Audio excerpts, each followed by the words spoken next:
Yeah, you're all good. We just turned on the air conditioning, so it will cool down in a minute. And around the room you will find people on their mobile phones, so please don't think they're being rude, they are live tweeting. So welcome to the second satellite event of Wollongong Writers Festival. We have Deborah Jobson here in May. We've got Charlotte Webb and Caroline Baum today. Sorry, it's Charlotte Wood. I was saying to her earlier, I really make the mistake of always calling her Charlotte Webb. I just did it unconsciously again. So I'll start with the acknowledgement of country. I would like to acknowledge any Aboriginal and Torres Strait Islander peoples here today. We acknowledge Aboriginal and Torres Strait Islander people as the traditional custodians of our land, Australia. We acknowledge the Wadi Wadi of the Thirroul Nation as the traditional custodians of this place we now call Wollongong. So welcome again. I want to say thank you to all our partners and sponsors, specifically the South Coast Writers Centre, the University of Wollongong and Wollongong Art Gallery. So we're very privileged today to have two fine literati with us, Charlotte Wood in conversation with Caroline Baum. Caroline is going to introduce Charlotte, and I'll just say Caroline is the editorial director of Booktopia. She writes about books, food, travel, the arts and aspects of contemporary life. So please welcome our guest today.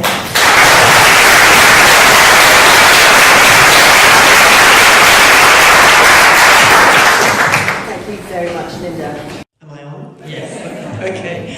Hello and welcome, and thank you very much for coming out this afternoon in, I think, record numbers for this event.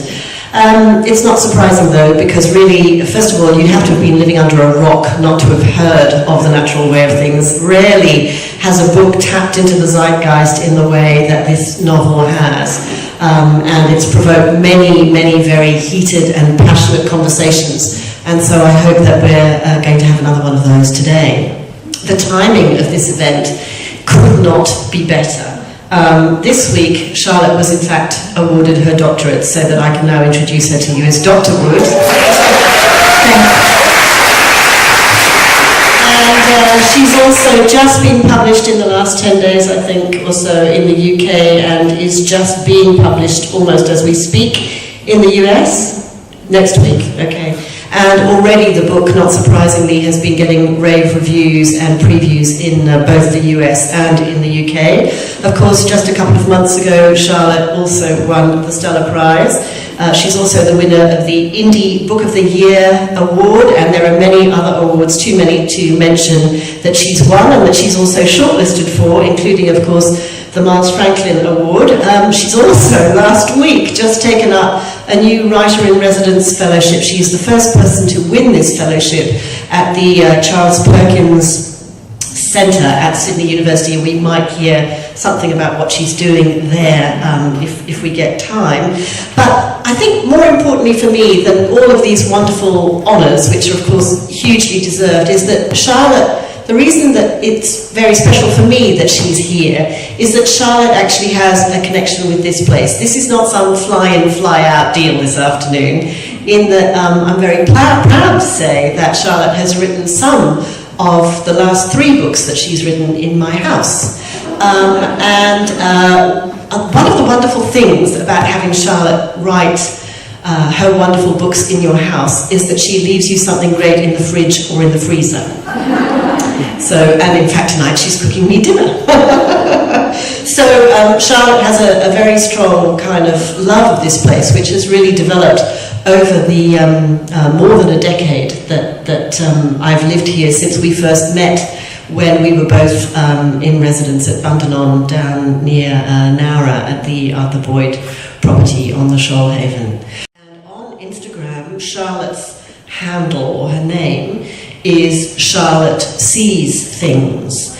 And that's a very appropriate phrase, because one of the things that people remark on about her writing is the kind of forensic eye for detail, very, very resonant detail in her prose. And I want to start by asking you about something, Charlotte, which is that a few weeks ago, you and I were talking about a book that was not it didn't work for us. The writing was flat, and something was just not kind of...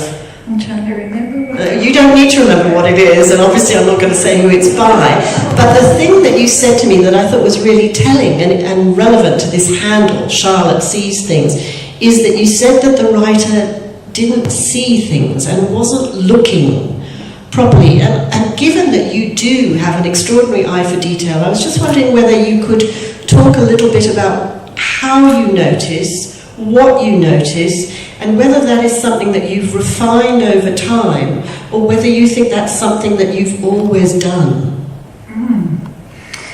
Tricky. Oh, I hope this... Can you all hear me okay? Great. Thank you for coming. I'm astounded that so many people are here. And Linda, people call me Charlotte Webb all the time. I get mail delivered to Charlotte Webb. So it's kind of nice. Noticing. I think all writers need to notice very carefully, and I'm vaguely remembering the book we were talking about, and I think it was some problem with sort of looking at things in outline. It was sort of... general. Yeah, rather than specific. And I think, wasn't it Chekhov who said, only in the specific can you find the universal? And I think when you're writing anything, to enter into the world of what you're doing, you need to sort of immerse yourself in it and look at it very closely.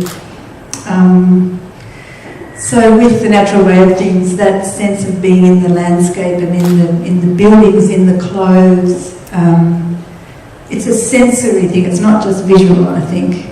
Although this week I've been reminded of sound that I'd sort of forgotten about, because our mutual friend Elsa Piper, who's a wonderful former actor and now writer, and she's just read the audiobook of The Natural Way of Things.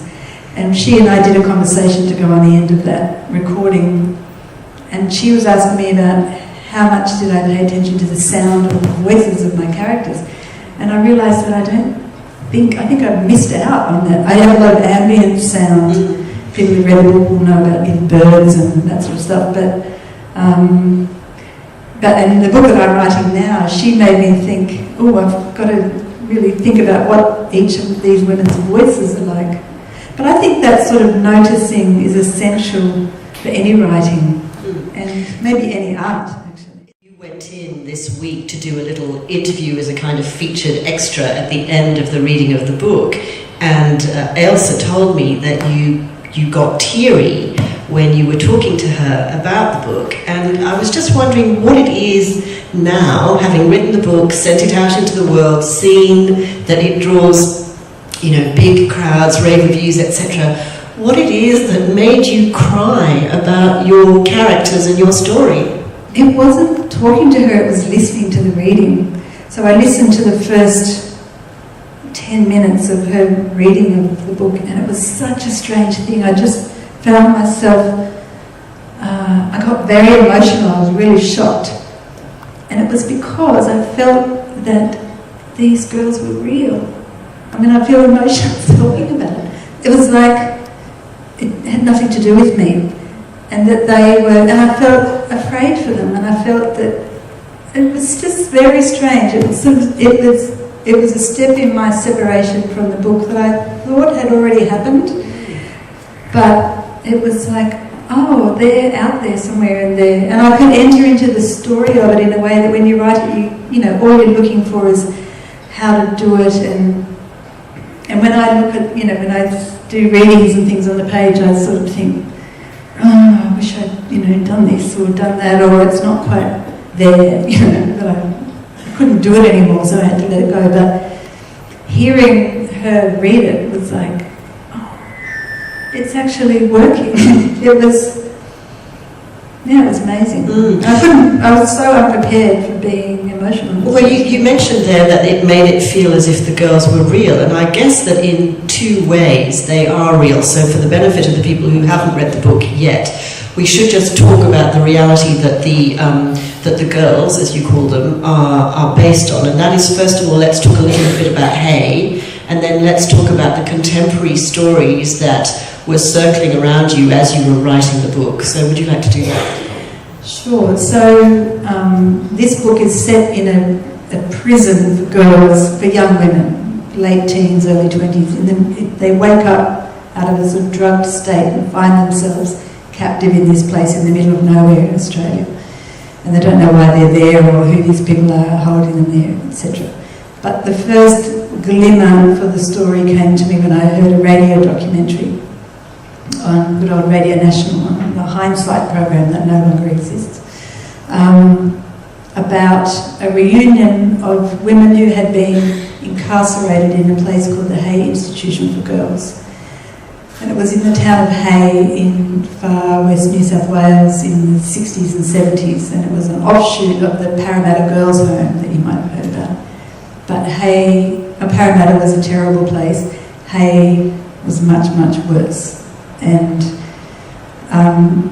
the girls, so I really only just heard that documentary. I didn't do really any further research about Hay, but in that documentary, which is produced by Anne Arnold, it's still online, it's fantastic if you have the courage to listen to it. They explain that lots of the girls at the Parramatta Girls' Home caused a riot. They were on the roof of the home protesting about the conditions of being held in this place.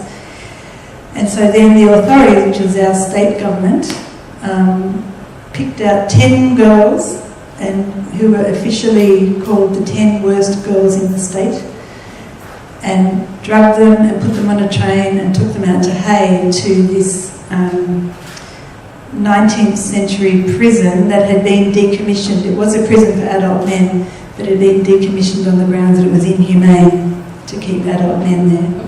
So they reopened this place and locked away these teenage girls. And so that was the official punishment, was being locked up there. Utterly sadistic, unofficial punishments took place.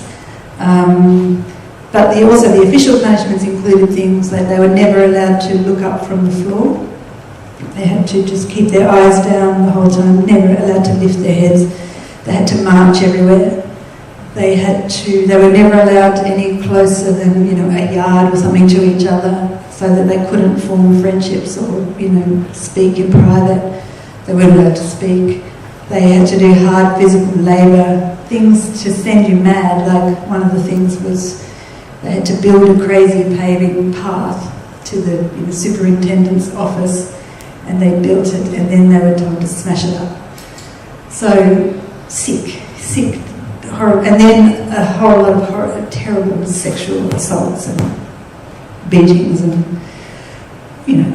a truly awful place. The thing that sort of lodged in my mind when I heard the documentary was that many of the young women who were in Parramatta and who were then in Hay were put there because they had been at home or in the community where they'd been sexually assaulted in some way or interfered with, or their father had raped them or something, and they told somebody. And so our government, when they reported these things, the response of our culture was to lock the girls up, and nothing happened to the people who did things to them. So that seemed to me the cruelest, the worst thing, that in asking for help, in being brave enough to say what had happened to them, they were then punished for speaking. And it was the punishment for speaking that sort of just kept going around and around in my head. So I can't remember where we were going. Well, then I was going to ask you about the contemporary stories, which we were all reading about in the media around the kind of subject of so-called slut-shaming, which added fuel to the fire. I remember the David Jones CEO, Mark McInnes, actually harassing a young woman who then, I thought brilliantly, went to court, said this is not on, and went for that huge amount of money, which I thought was fantastic, because that's when they took it seriously. But then, of course, she was the gold digger, and I remember Caroline and I were at a first aid course, a weekend first aid course. And do you remember that young woman? Because you were the one who spoke to her. The young woman at the first aid course who worked at David Jones. And Kara said, "Oh, so what do you think about what's happening with your CEO?" And she said, "Oh, look, we all hate that girl. You know, we think," basically her thing was, she should have just kept her mouth shut. I mean, she said, and I remember her saying, and we were really shocked, much older than her, and of a sort of generation of feminists who were quite stunned at this response of this young woman. I remember her saying, "Look, it's not as if he raped her. So, you know, just a snap bra strap, she should get over it." And it reminded me of that feeling where someone in a family, you know, stands up to a tyrannical father or something, and the response of the family is to say, "Shut up. You're just making it worse for everybody if you speak up, so just shut your mouth." When I got to know Charlotte, I would never have described her as an angry person, and so when this book was in its genesis and she started to write it, she was talking about how painful it was to write the book, but again, I didn't see any signs of any kind of anger, so that when I read the book I was quite astonished. But it struck me that the interesting thing about anger is the quality of the anger. So when I talked to Lionel Shriver, who is another very angry writer, and you can see the ferocity on the page, and that's what makes her such a thrill to read, I asked her about that, and she said, "I am fueled by anger, but my anger is exploratory in that I like to look for something that I'm not sure about, so that I feel conflicted about." And she used immigration as an example. She said, "I have sympathy for the people pouring across the border from Mexico into America looking for a better life, but I also feel that there has to be a limit and that we can't take everybody." And so from her point of view, that tension, exploring how she feels about that, is a kind of tension that she finds very useful. And similarly, I think, you know, that's what's driven a lot of the issue-based writing that Lionel has done. Your anger doesn't come from that kind of tension and conflict, does it? It's a different kind of anger. Yeah, it's this question of anger it's difficult because I still feel like I want to say, "Oh, I'm not angry," you know, because women are not allowed to be angry, and you sort of, you know, if someone describes you as angry, it's like, "Oh, I've lost the argument already. I'm not allowed to be angry. I have to be controlled," and all that. And I hope that the anger is controlled in my book. But there are certain things that I think, if you hear about that army incident and you are not angry, there's something really, really, really wrong with you. And if you hear about what happened in Hay and you're not angry about what happened to those women, there's something wrong with us. But I feel that the anger that drove this book, I mean, I didn't know how much there was in there. And I also tried to steer around it and avoid it, and I didn't want to be, you know, and I'm not, I think in my life generally, I don't think people would describe me as an angry person. But it is something that's very conflicted for women, I think, to admit to anger. And I heard this fantastic expression. I was reading Gloria Steinem's essay called Doing 60 and 70. And in it, she quotes another feminist, I think an African-American feminist called Patricia Williams, I think.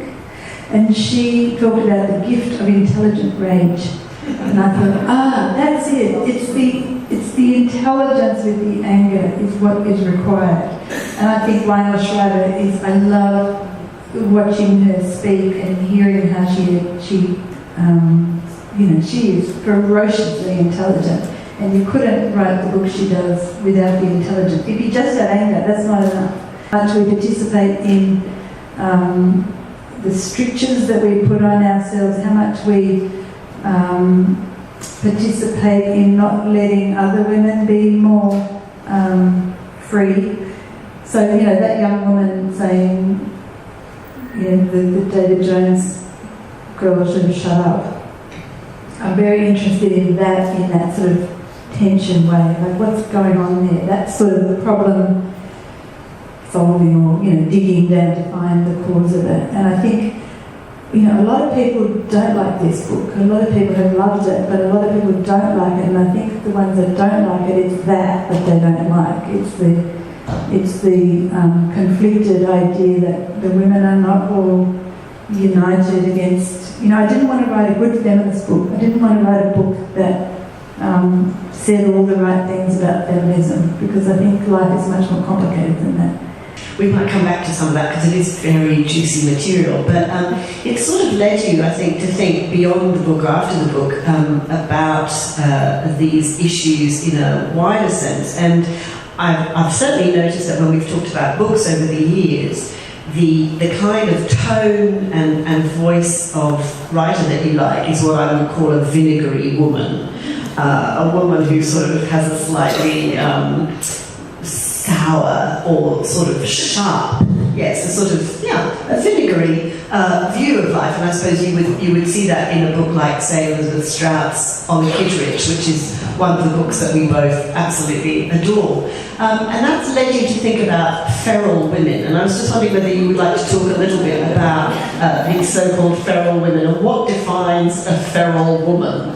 Yeah, I came to this phrase, feral women, with my friend Lucinda Holdforth, who's a writer and was working for Qantas on a book.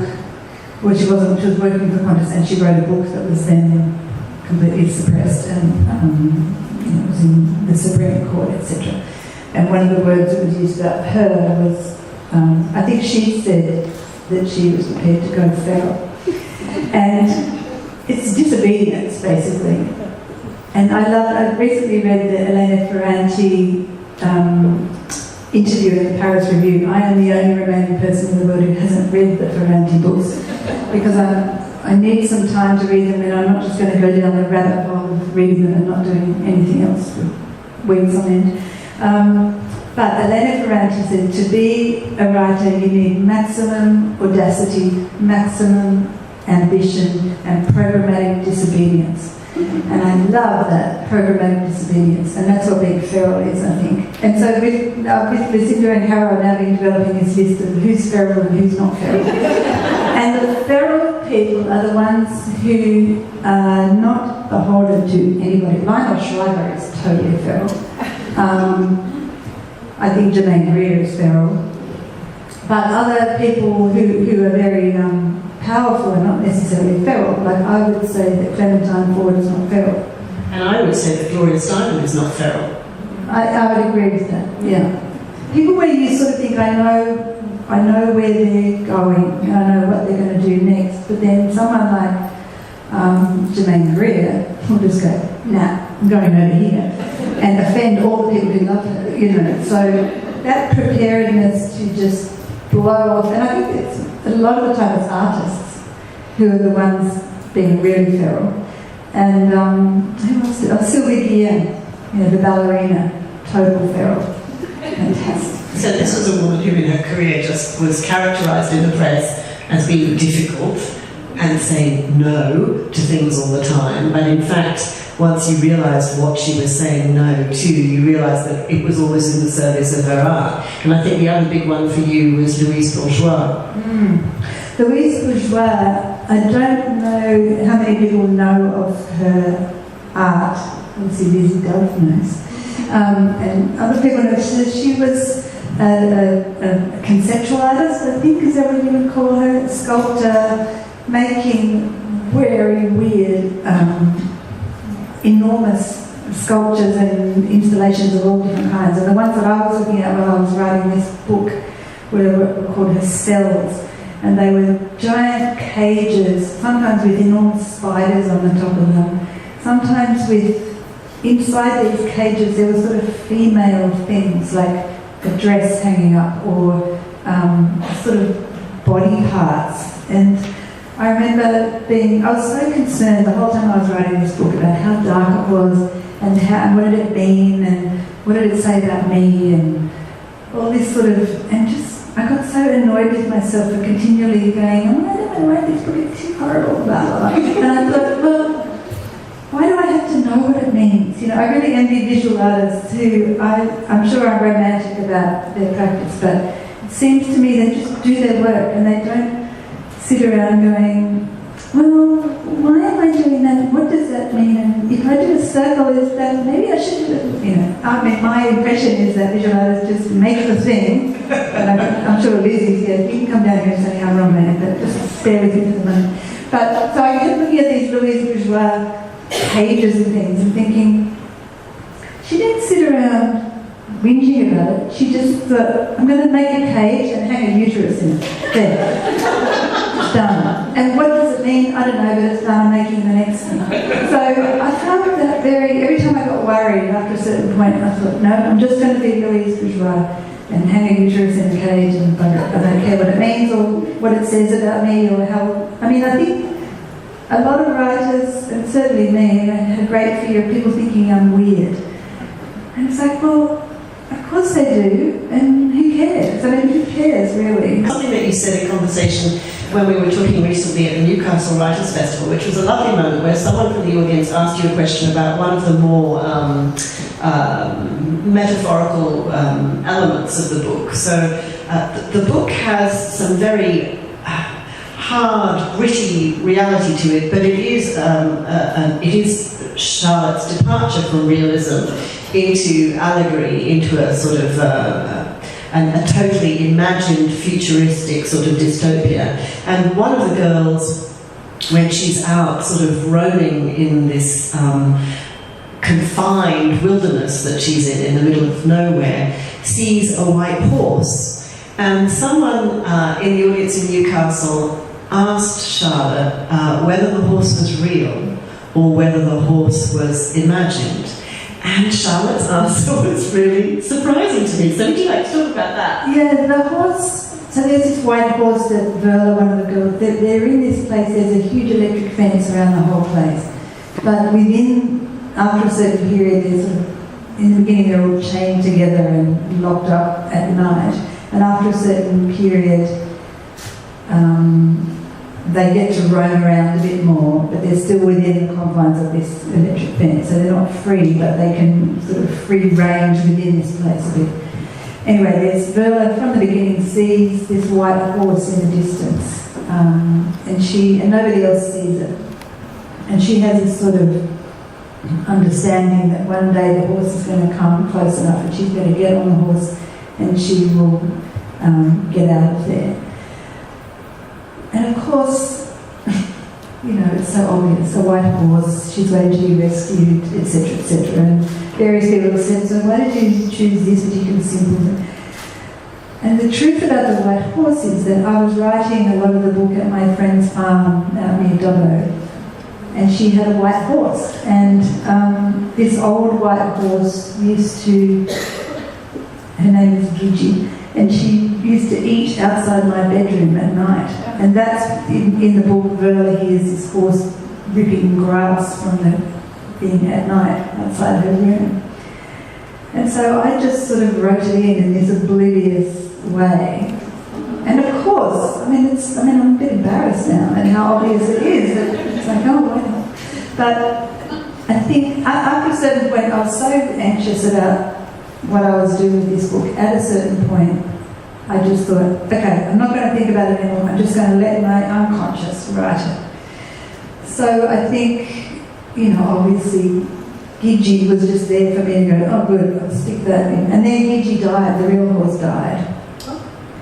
And so there's a point. I was just struck by the connections to Margaret with The Handmaid's Tale. I was just wondering about the differences between what it said about its context and times and what your book is saying about our times.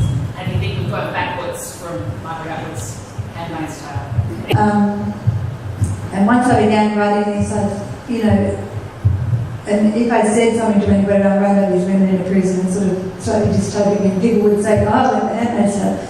So I knew that I couldn't read it until I finished writing my book. So I didn't, and in fact I listened to the audio book of it when I was writing my PhD. And it was fascinating because I thought, whoa, she's so much tougher than I am. Like she went in really hard on the women, on women's violence to each other. And I thought that was very interesting because I was very worried about saying bad things about women. And after I heard it, I thought, oh, I could have gone in a bit harder actually, but You know, one interesting thing that Margaret Atwood said about The Handmaid's Tale is that, you know, yes, it's a sort of wild, crazy dystopia, imagined thing. She said nothing that happens in this novel has not been done to women in the real world. And, I mean, and terribly violent, awful things happen in that book. And I suppose I feel very heartened by that book existing and the way she's spoken about The Handmaid's Tale, because it's the same. I mean, when some people said how terribly violent my book is, and violence has certainly happened, and I think there is always a threat of violence in my book, but it actually doesn't have any graphic. I mean, a lot of people talk about it as if it's full of rape scenes or something, and it absolutely has none of that. I was really, really, really certain that I didn't want to put anything graphic of that nature in it. Although you can't escape the psychic threat of it is always there. And now I've completely lost my train of thought. Yeah, so the things that happen in Hay are much, you know, I actually didn't want to write about Hay because I couldn't go there to the bleakness of what happened there. So the things that happen in my book are far less awful than what we have done. And, you know, I think it was Primo Levi who said, it happened, it can happen again. I wondered, Charlotte, did you get any feedback on early drafts that said that's a terrible way to go back and act like that, portray them like that? If I had any feedback in the editorial process to say that I shouldn't write that way about women, and that, do you mean that they should be nicer or... Yeah, no, because I have an amazing publisher who's totally feral herself, and Jane Holfreman, and she, when I was writing the book, a lot of the time I kept thinking, no one's going to read this book. It's so dark, it's so creepy, but I knew that Jane would like it. And that, you know, to have that as a writer, to know that a publisher is on your side and will stick up for you. And I remember saying to her, I'm writing this really weird, creepy book about kind of prison and women. She said, oh, sounds great. But I'm lucky, I know that. And I know the whole likeability thing of all fictional characters is a bloody scourge on our reading society, and I think it should be resisted at all costs. So we have run out of time. I think you can see why Charlotte is so in demand at writers' festivals all over the country, and I'm sure that you join me in wishing her the best with the Miles Franklin ahead of her and various other prizes that the book is up for. Will you please join me in thanking Charlotte?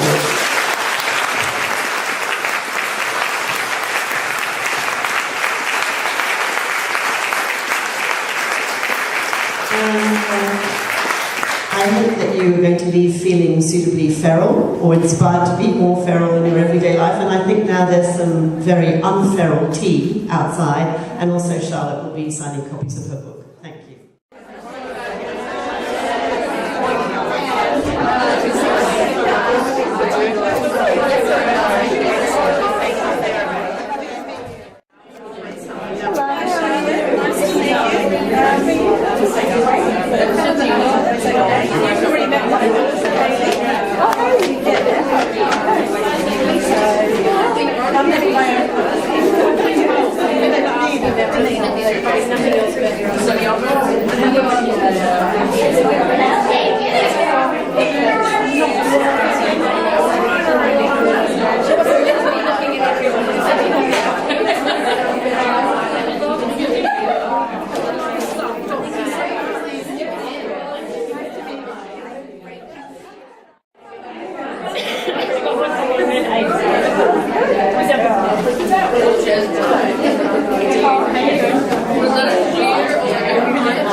Acceptable. So if you buy something and bring that to someone else next And that is the release of Jacqueline. Jacqueline spelled this French way. I need to live within my means. And Charlotte. Which is really fine, but I don't mind.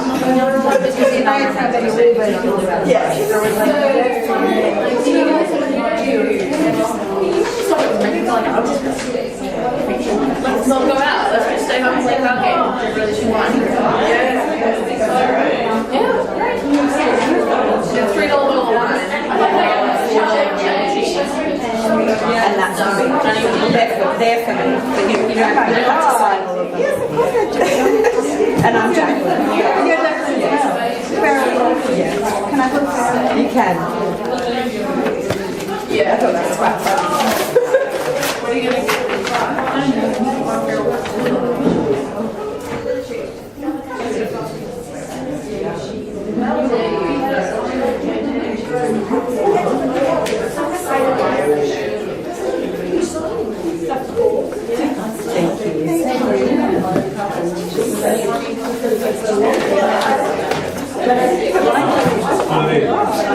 Well, I figured I would wait and buy the hard copies here. I've got the Kindle, come on Kindle, but yeah. Oh, that's great. Oh, I think it might really fit so much different. Oh my goodness. And did you record them and talk it on? Like, do you record them and podcast? I'm not sure. There's one that yeah, okay. Or maybe I should play my card. My friend would see my baby's been so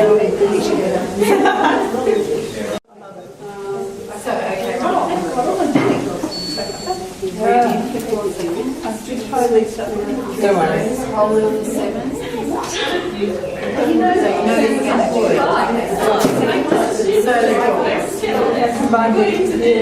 As long as you didn't put a K in there,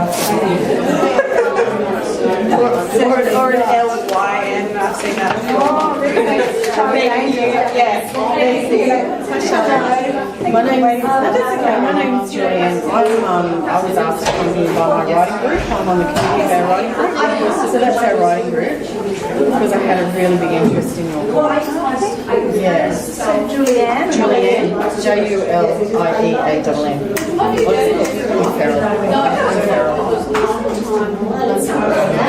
Yeah. And I was also wondering if I'd be able to get a photo of you and I together for the writing page.